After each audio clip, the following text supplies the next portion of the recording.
Comment détermine-t-on la composition d'un atome à partir de la représentation symbolique XZA de son noyau? Dans cette représentation, le nombre entier grand Z, qui est le numéro atomique de l'atome, aussi appelé nombre de charge, correspond au nombre de protons présents dans le noyau de l'atome considéré.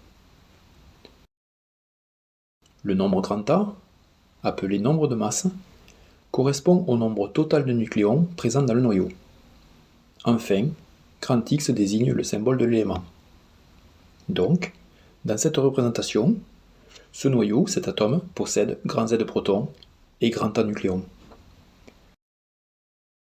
Regardons plus en détail le noyau. Ce noyau comporte deux types de particules, deux types de nucléons, des protons et des neutrons. Le nombre total de nucléons, grand A, se compose en réalité d'un certain nombre de protons, grand Z comme nous venons de le voir, et d'un certain nombre de neutrons, noté grand N.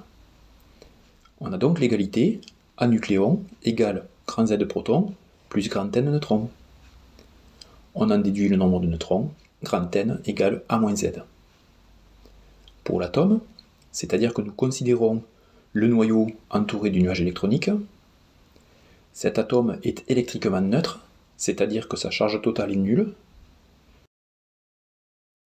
Puisque les protons sont chargés positivement et les électrons chargés négativement, et que les charges de chacun sont opposées, l'atome comporte donc autant de protons dans le noyau que d'électrons dans le nuage.